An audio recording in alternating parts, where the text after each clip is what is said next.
नमस्कार दोस्तों और प्रिय विद्यार्थियों, आप सभी का जागृति क्लासेस के ऑनलाइन लर्निंग प्लेटफॉर्म पे हार्दिक स्वागत है। लास्ट क्लास में हमने क्लास 12th के सदिश चैप्टर के बारे में बात करी थी। आज उसी को हम आगे बढ़ाते हैं।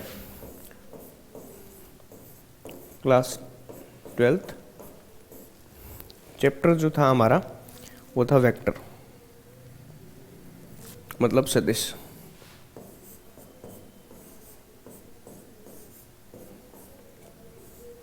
अब देखिए, आज हम बात करेंगे सदिश चैप्टर में सदिशों के प्रकार की। देखिएगा, सदिशों के प्रकार।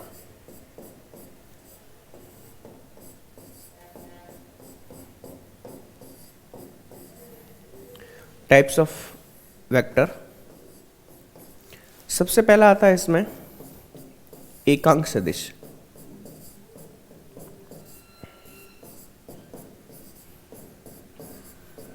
ठीक है, जिसे हम बोलते हैं क्या, यूनिट वेक्टर।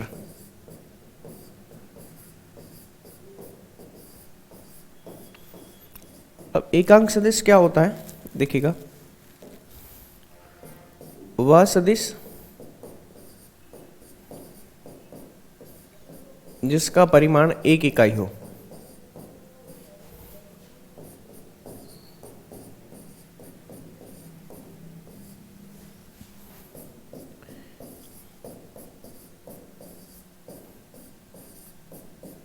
एकांक सदिश कहलाता है।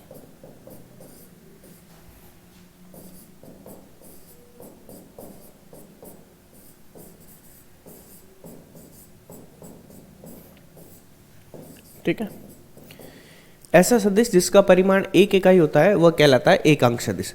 अब इस एकांक सदिश को कैसे निरूपित करते हैं? इस एकांक सदिश को निरूपित करते हैं ए कैप से। तो ए कैप जो होगा वो ए वेक्टर डिवाइड बाय ए का परिमाण होगा। ठीक है, इससे ए कैप को हम क्या बोलेंगे, ए वेक्टर का एकांक सदिश।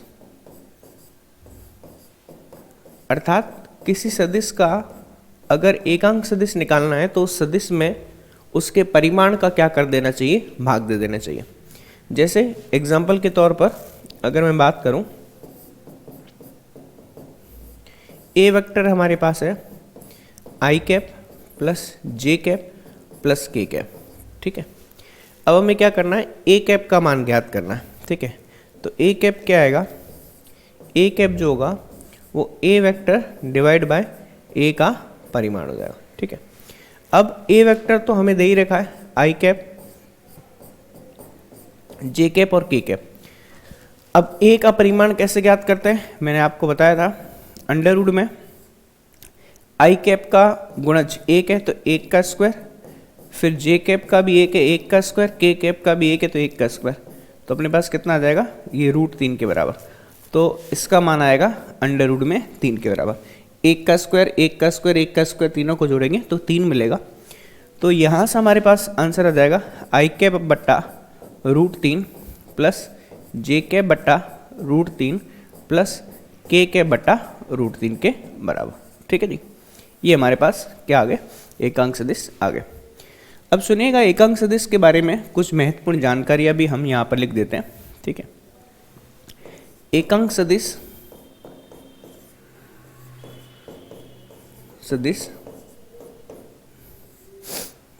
ए कैप सदैव क्या, ए वेक्टर की दिशा को निरूपित करता है।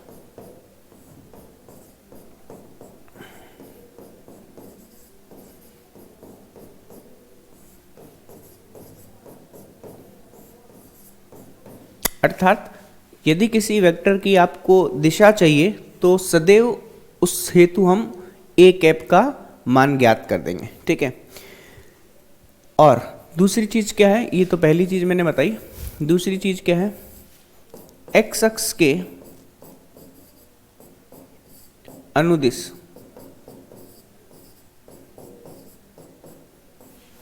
एकांक सदिश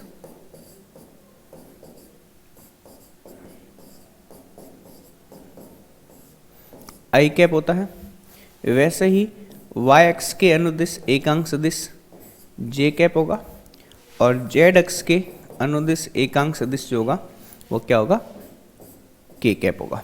तो ये अपने को ध्यान रखना है कि जब भी हम एक्स अक्ष की बात करेंगे तो उसकी दिशा में एकांक सदिश जो होगा वो आई कैप, वाई अक्ष में जे कैप और जेड अक्ष में हम क्या लेते हैं, के कैप एकांक सदिश लेते हैं। ठीक है, अब इसके पश्चात नेक्स्ट है शून्य सदिश। शून्य सदिश जिसे हम जीरो वेक्टर या नल वेक्टर बोलते हैं।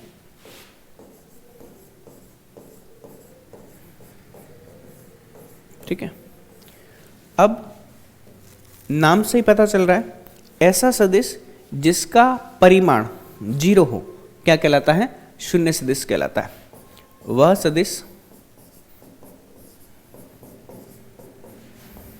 जिसका परिमाण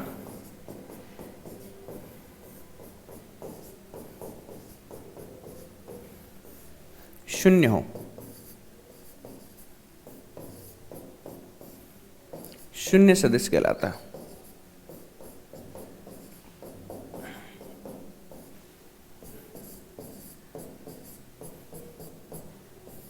ठीक है जी, शून्य परिमाण वाला सदिश क्या कहलाता है, शून्य सदिश कहलाता है।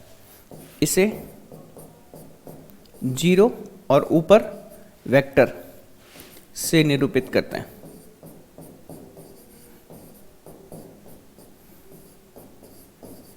ठीक है, अब सुनिएगा, जीरो वेक्टर का जो परिमाण होगा वह जीरो होगा। ठीक है, जीरो वेक्टर का परिमाण क्या होगा, जीरो वेक्टर होगा। अब अगर हमें इसे ज्यामिति से निरूपित करना है, ठीक है, तो देखिएगा ए से ए वेक्टर क्या होगा, एक शून्य वेक्टर होगा।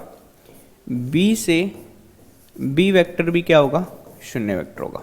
ठीक है, कहने का मतलब ये है कि जिसका प्रारंभिक एवं अंतिम बिंदु एक ही हो, जिसका प्रारंभिक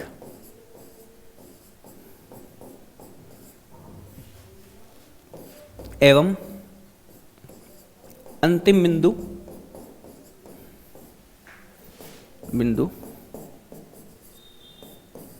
एक ही हो, मतलब प्रारंभिक बिंदु भी वही हो और अंतिम बिंदु भी वही हो। जैसे हमारे पास ये वेक्टर है ना, ए, और ये अंतिम बिंदु भी यही है, तो ए से ए वेक्टर इसको बोल सकते हैं। ठीक है जी, तो ये होता है हमारे पास क्या, शून्य सदिश के तुल्य। ठीक है, चलिए अब इसके पश्चात हम बात करेंगे नेक्स्ट है समदिश सदिश।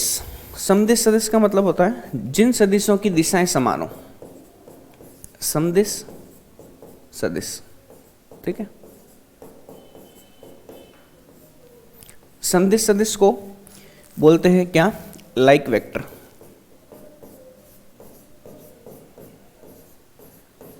मतलब ऐसे सदिश जिनकी दिशाएं यदि समान होती हैं वह क्या कहलाते हैं, समदिश सदिश कहलाते हैं।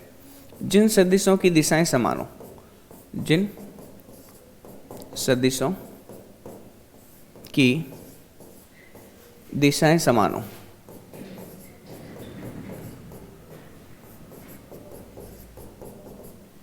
ठीक है, अब मैं यहां पर आपको बताता हूं दिशाएं समान होने का मतलब कैसे। मान लीजिए अपने पास एक वेक्टर ही है, दूसरा वेक्टर ही है। ठीक है, इसे हम बोल देते हैं ए वेक्टर और ये अपने पास है बी वेक्टर। तो ए वेक्टर एवं बी वेक्टर, ए वेक्टर एवं बी वेक्टर जो है वह समदिश सदिश है, समदिश सदिश है। ठीक है, क्लियर है भाई सभी को, है ना। अब इसके पश्चात आता है हमारे पास क्या, समान अथवा तुल्य सदिश। देखिएगा, समान सदिश,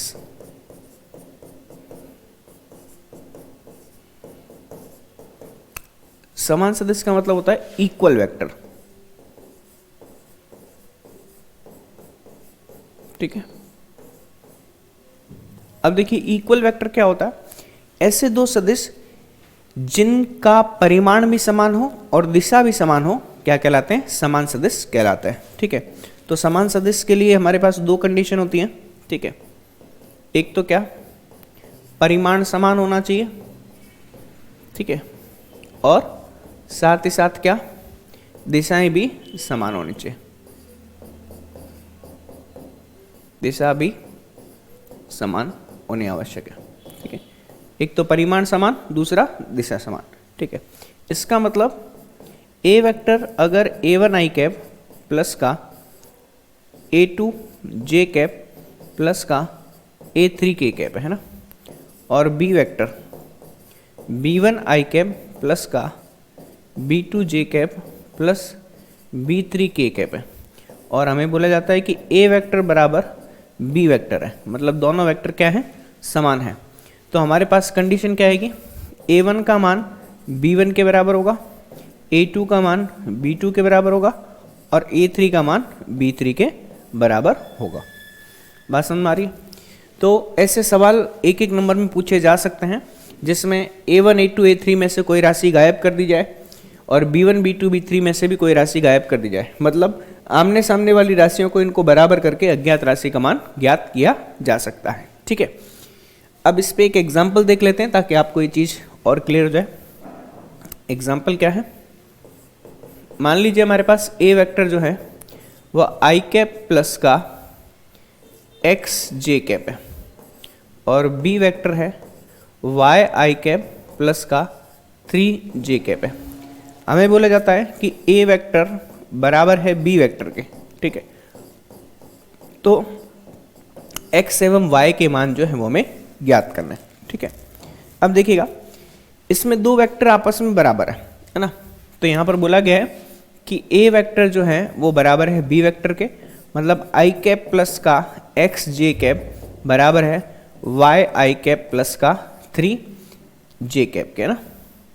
ठीक है, अब देखिएगा इसमें i कैप का गुणज इसके i कैप के गुणज के बराबर होगा, और इसमें j कैप का गुणज j कैप के गुणज के बराबर होगा।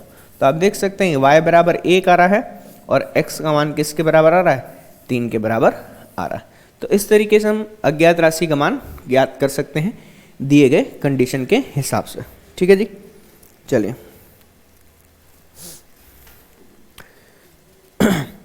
अब हम बात करेंगे ऋणात्मक सदिश की, है ना।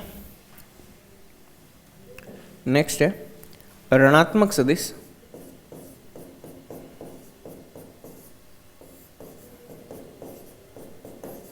ठीक है, इसे बोलते हैं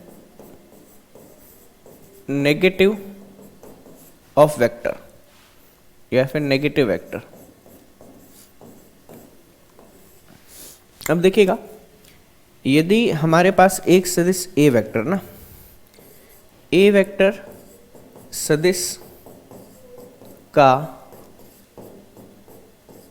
ऋणात्मक सदिश, ऋणात्मक सदिश क्या होता भाई?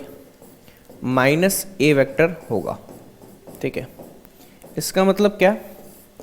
परिमाण तो समान, परिमाण समान, किंतु दिशा जो है दिशा विपरीत। ठीक है, परिमाण समान किंतु दिशा विपरीत होगी, है ना।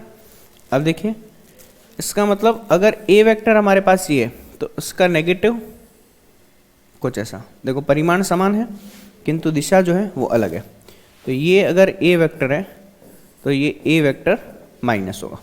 ठीक है, क्लियर है भाई सभी को? तो इस तरीके से हम देख सकते हैं कि हमने मोटा मोटी तौर पे जो इम्पोर्टेंट वेक्टर्स थे उनके प्रकार थे उनको देखा। ठीक है, चलिए अब हम बात करते हैं स्थिति सदिश। हम लास्ट क्लास में उसके बारे में चर्चा कर चुके हैं। अब हम देखते हैं सदिशों का योग। नेक्स्ट है सदिशों का योग।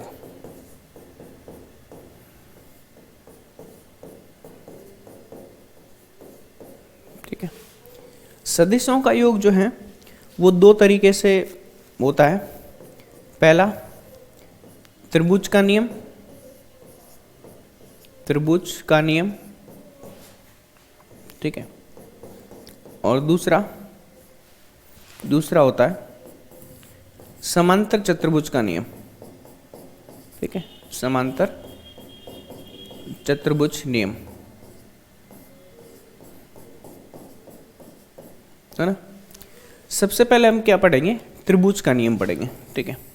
तो त्रिभुज के नियम के लिए हम क्या करते हैं, एक त्रिभुज बना लेते हैं, ठीक है। और इसमें हम बात करते हैं, ये हमारे पास क्या है, ए वेक्टर है, और यहाँ से ये हमारे पास बी वेक्टर है।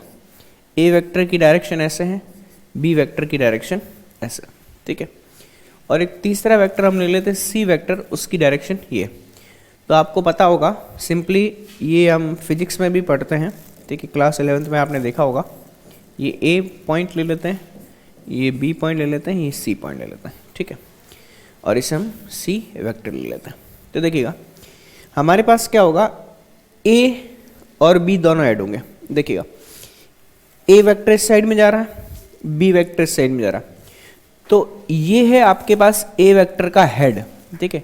तो ए वेक्टर का हेड बी वेक्टर के टेल से मिल रहा है। बात समझ मारी, जब किसी वेक्टर का हेड दूसरे वेक्टर के टेल से मिले तो वो सदैव क्या हो जाते हैं, आपस में जुड़ जाते हैं, ठीक है। तो आप देखते चाहिए कि जैसे जैसे हम आगे बढ़ते जाएंगे ये सारे जुड़ते जाएंगे, लेकिन यहाँ पर मामला जस्ट उल्टा हो गया, दिखाई दे रहा है। ये दोनों तो आपस में जुड़ जाएंगे, लेकिन सी वेक्टर जस्ट इनके ऑपोजिट। ऑपोजिट का मतलब ये है कि ए की डायरेक्शन बी की डायरेक्शन है ना, ए की तरफ में, फिर सी जो है इनको ओपोज कर रहा है। तो कहने का मतलब है कि सी जो है वो ए और बी दोनों के योग के बराबर होगा। तो हम बोल सकते हैं यहाँ पर कि A B vector plus B C vector ये बराबर होगा हमारे पास किसके बराबर, ए सी वेक्टर के, ठीक है। कहने का मतलब है कि ए वेक्टर प्लस बी वेक्टर जो होगा वो बराबर होगा किसके, सी वेक्टर के तुल्य, है ना। क्लियर है भाई। अब सुनिएगा हम इसको थोड़ा सा और मॉडिफाई कर सकते हैं, ठीक है। तो देखिएगा इसे हम लिख सकते हैं A B vector plus B C vector, पक्षांतरण करेंगे तो क्या आएगा, माइनस का ए सी वेक्टर बराबर किसके, जीरो वेक्टर के, ठीक है। या फिर ए बी वेक्टर प्लस का बी सी वेक्टर माइनस के ए सी को हम क्या लिख सकते हैं, प्लस का सी ए लिख सकते हैं, बराबर किसके, जीरो के, ठीक है।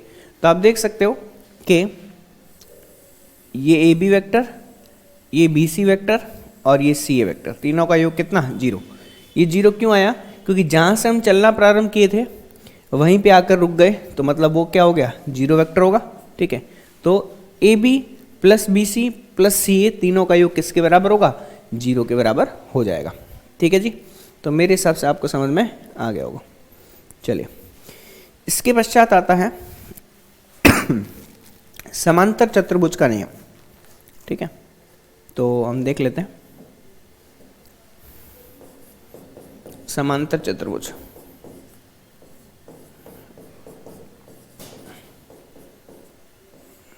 का नियम, ठीक है। सबसे पहले हम एक समांतर चतुर्भुज बना लेते हैं इस तरीके से। मान लीजिए हमारे पास ये समांतर चतुर्भुज है, ठीक है। और इसमें एक काम करते हैं, पहले इसको नाम दे देते हैं ए बी सी और डी, है ना। सिंपल सी बात है, ज़्यादा दिमाग है लगाना ही नहीं है, ठीक है। तो देखिए अगर मैं बात करूं,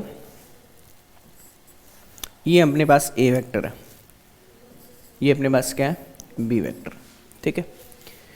अगर ये ए वेक्टर है तो इसके जस्ट सम्मुख वाली भुजा भी क्या होगी, ए वेक्टर होगी ना, क्योंकि समांतर चतुर्भुज में आमने सामने की भुजाएं बराबर होती है, तो परिमाण भी बराबर और डायरेक्शन भी दोनों की सेम है। ये बी वेक्टर है तो ये भी क्या होगा, अपने पास बी वेक्टर होगा, ठीक है जी। अब हम एक काम करते हैं कि इस ए को जो है वो सी से मिला देते हैं। देखिए कैसे,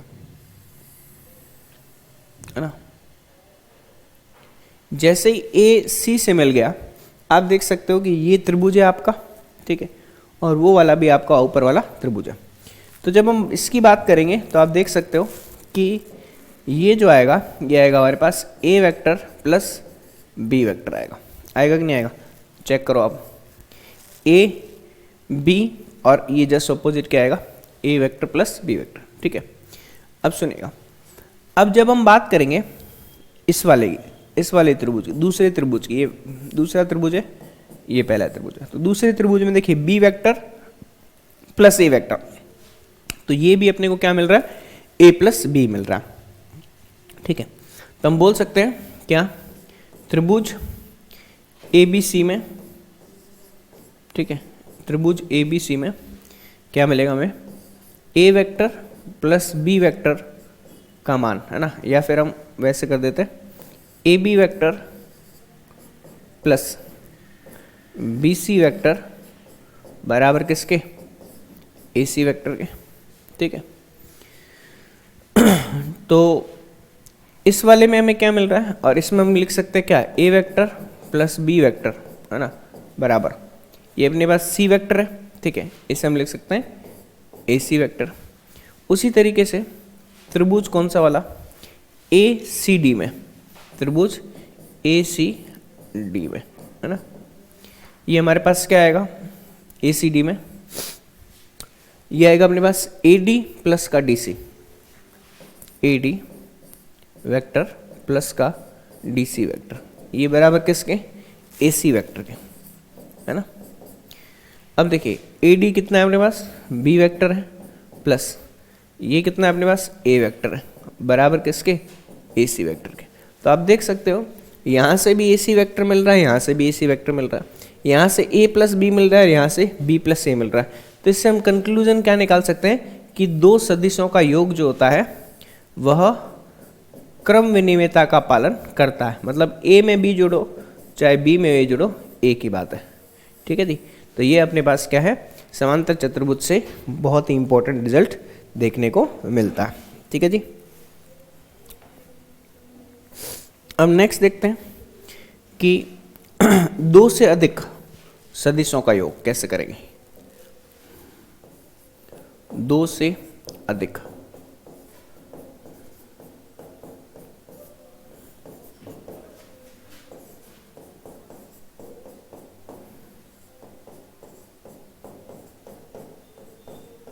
ठीक है, दो से अधिक सदिशों का योग। इसे मैं एक पॉलीगन से बताता हूँ, ठीक है। मान लीजिए हमारे पास ये एक पॉलीगन है, ठीक है।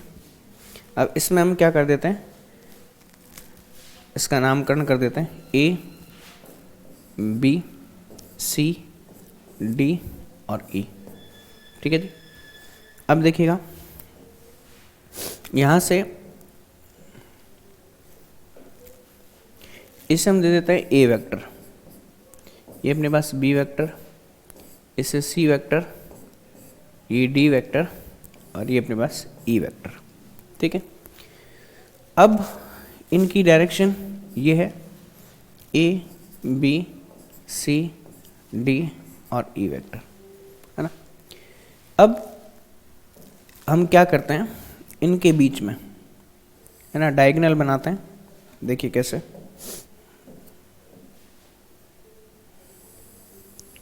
इसको जोड़ देते हैं यहाँ से, ठीक है, फिर इसको जोड़ देते हैं यहाँ से,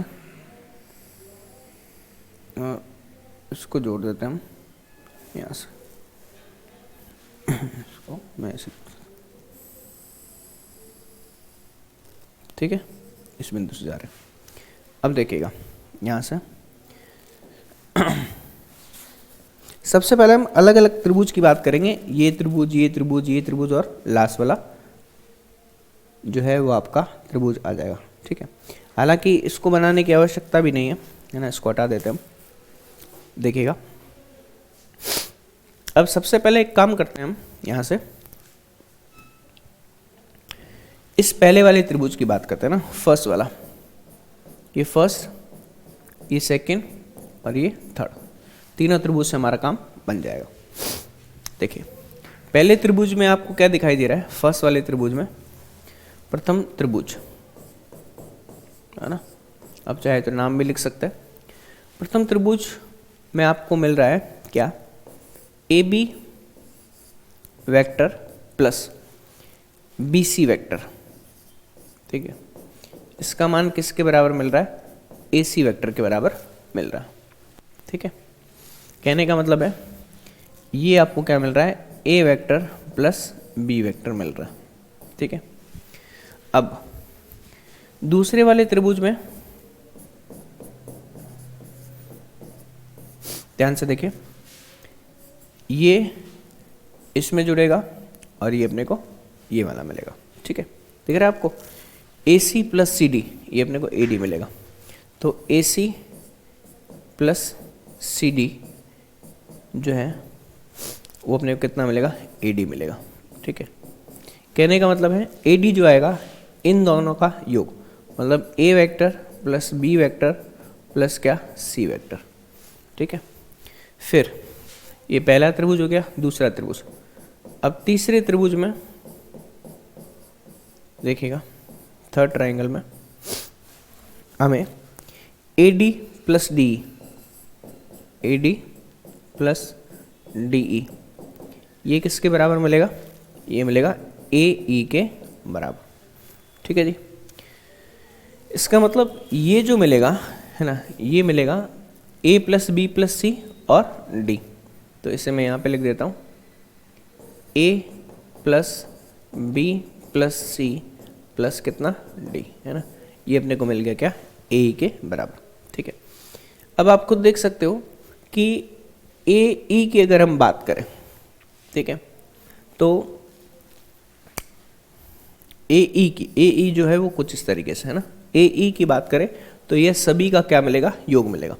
और मैंने आपको पहले ही बोला, जब जब किसी सदिश का हेड दूसरे के टेल से मिल रहा है, दिख रहा है, ये बी वेक्टर का टेल है और ये ए वेक्टर का हेड है, तो हेड टेल से मिल रहा है, हेड टेल से मिल रहा है, हेड टेल से मिल रहा है, और फिर वापस जस्ट ऑपोजिट आ गया, ये हेड आ गया, ये टेल आ गया, तो ये पूरा ए ई वेक्टर इन सभी सदिशों के योग के बराबर होगा। तो आप खुद देख सकते हैं कि ए ई वेक्टर जो आ रहा है ना, गौर से देखिएगा, उसको मैं थोड़ा साइड में कर लेता हूँ। देखो भाई क्या आ रहा है, ए ई वेक्टर, ध्यान से देखना, ए ई वेक्टर का मान ए डी प्लस डी ई मिला है ना। तो मैं यहाँ पे क्या लिख रहा हूँ, ए ई वेक्टर का मान ए डी प्लस डी ई मिला। अब देखो ए डी का मान क्या है, ए सी प्लस सी डी, है ना। तो हम बोल सकते हैं कि ये डी ई वेक्टर है, ठीक है, और प्लस में ए डी का जो मान है वो ए सी प्लस सी डी है, तो ये ए सी प्लस सी डी, ठीक है।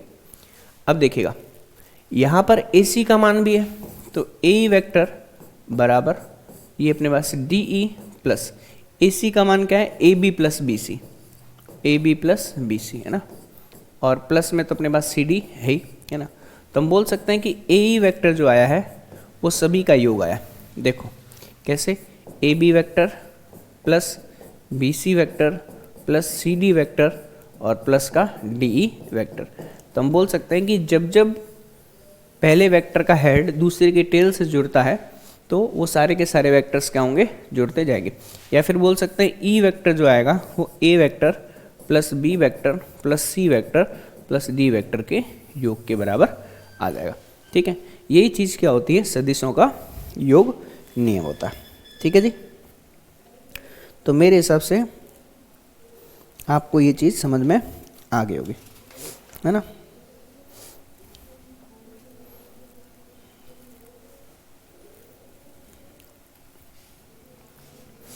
चलिए यहाँ तक मामला एकदम क्लियर हो गया होगा।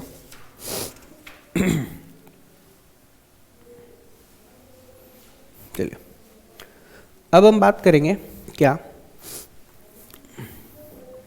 दो सदिशों का व्यकलन, दो सदिशों का योग एवं व्यकलन देखते हैं, योग एवं व्यकलन। अभी हमने योग जो है वह त्रिभुज नियम की सहायता से देखा था। अब हम योग एवं व्यकलन जो है वो ज्यामिति से न देख करके, ठीक है, हम इसको गणित में वेक्टर की फॉर्मेट में लेंगे, आई कैप, जे कैप और के कैप के फॉर्मेट में लेंगे। देखिए कैसे।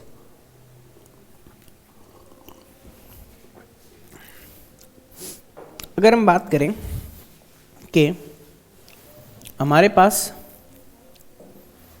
ए वेक्टर जो है वो है A1 आई कैप प्लस A2 जे कैप प्लस A3 के कैप, है ना।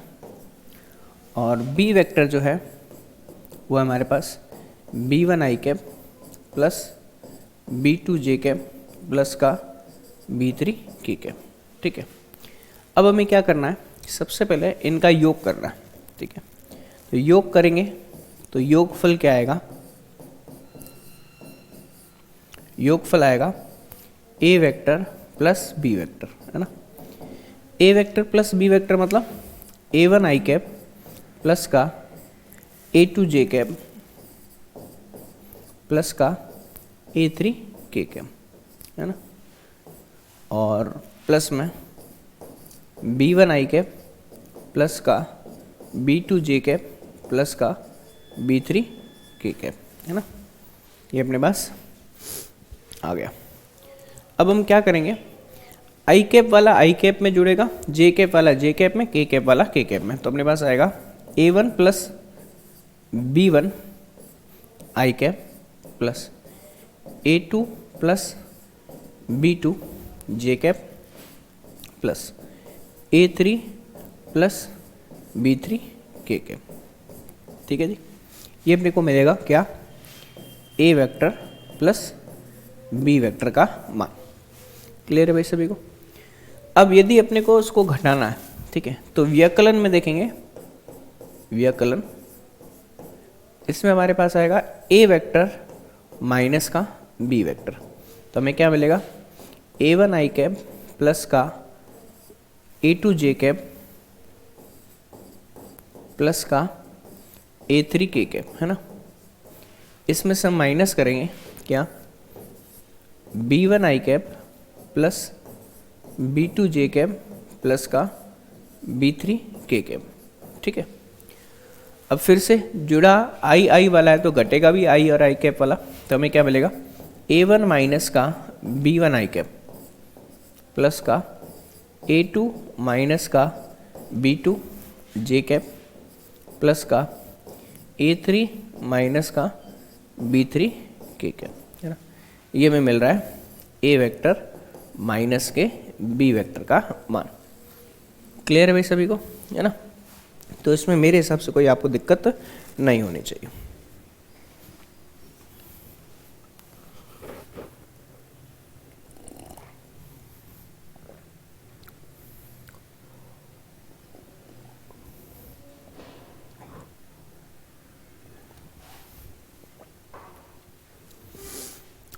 आज के लिए इतना ही। कल हम इससे संबंधित क्वेश्चंस भी करेंगे। तब तक के लिए धन्यवाद।